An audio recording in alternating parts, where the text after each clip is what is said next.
The man saw the woman with the telescope. Read it. Who has the telescope? Your brain has to pick one. The man is using a telescope to see the woman, or the woman is holding a telescope that the man saw. Two completely different meanings. Same 8 words. The words did not decide. Structure decided. Welcome to Lecture 3. Syntax. The layer of language where words start attaching to other words, where a sentence becomes more than a bag of words, and where the classic hard problems of natural language understanding start showing up. Lecture 2 closed with a recap. Everything before this was about one piece of language at a time. One phone, one morpheme, one word, one token. Today we climb up one floor. Because language does not happen in individual words, it happens in sentences, and sentences have shape. Here is the puzzle for Lecture 3. A sentence is not a list of words, it is a hierarchy. Some words attach to some other words tightly. Some phrases sit inside other phrases, and the meaning of the whole sentence depends on which thing is inside which. Get the attachment wrong and the meaning breaks.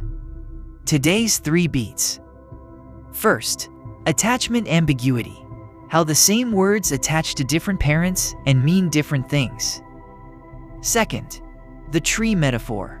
Why linguists draw sentences as trees, and what a tree captures that a list does not. Third, why computers care. Because tree picking is a hard problem, and modern models still make specific mistakes at attachment. Beat 1. Attachment ambiguity. Look at the telescope sentence one more time.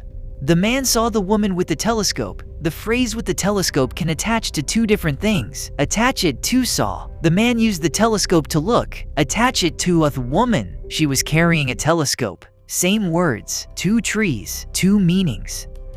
This is called PP attachment ambiguity. PP for prepositional phrase. And English is full of it. I shot an elephant in my pajamas. Groucho Marx used this exact trick 80 years ago. Did I shoot the elephant while wearing pajamas, or was the elephant wearing pajamas? The joke works because your brain flips between 2 trees. So how do you disambiguate? Not from the words. The words are identical in both readings. You need world knowledge. Is the man walking around with a telescope more plausible than the woman doing it? Probably yes. Is the elephant more likely to wear pajamas than the human? Definitely no. Attachment ambiguity is where syntax leaks into semantics and into everything you know about the real world. Beat 2.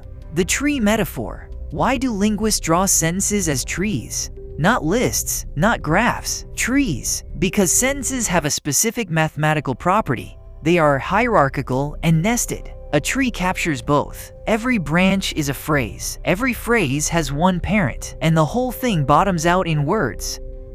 And every tree captures a specific claim. This word attaches to that word.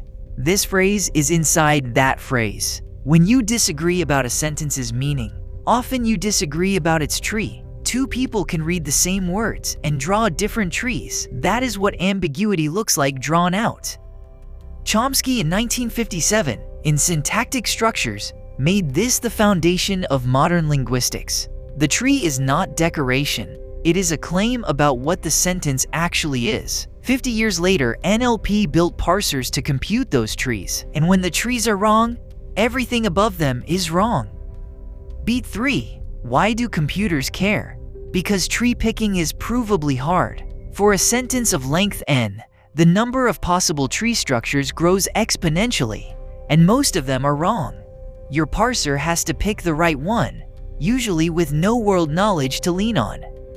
Modern LLMs mostly don't parse explicitly. They just predict the next token, but hidden inside their weights, they do end up with a sense of which words attach to which. Ask GPT-4, who has the telescope in the man saw woman sentence, and it will tell you both readings. That is a parser. Just an implicit one.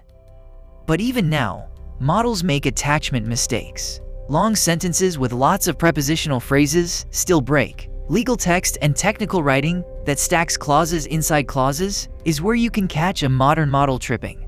The old problem never really left. It just moved from being a bug in the parser to a bug in the model weights.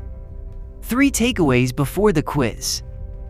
1. Attachment ambiguity. Same words, different tree, different meaning. The telescope sentence, the Groucho joke. 2.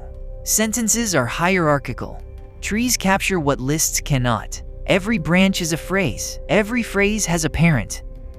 3. Modern LLMs don't parse explicitly but still learn attachment. They still make attachment mistakes on long, nested sentences.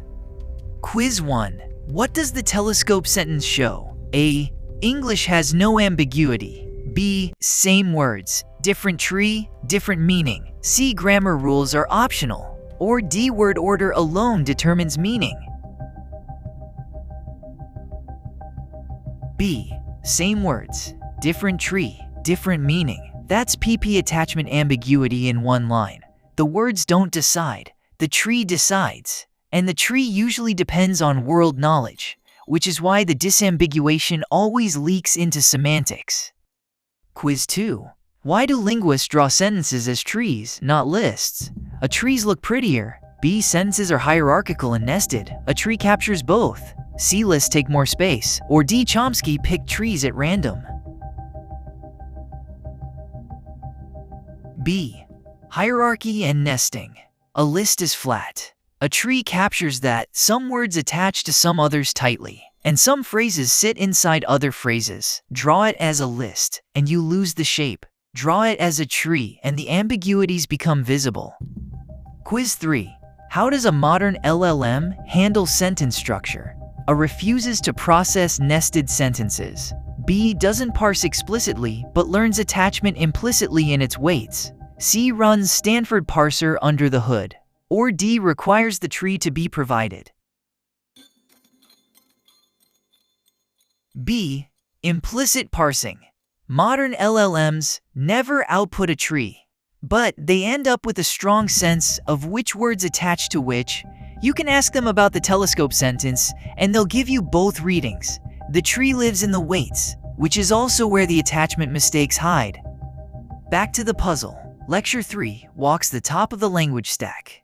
Syntax, semantics, pragmatics, discourse. Everything that happens above the level of a single word. And the tree we drew today, the shape of a sentence, is the scaffolding everything else hangs off. Next video we go deeper. We look at 2 ways of drawing trees and why linguists have been fighting over which one is right for 80 years. Next time, constituency versus dependency. 2 completely different ways to draw a sentence's structure. Linguists have been arguing about which one is right for 80 years. And the winner, for NLP anyway, turned out to depend on what you're doing. Hit subscribe.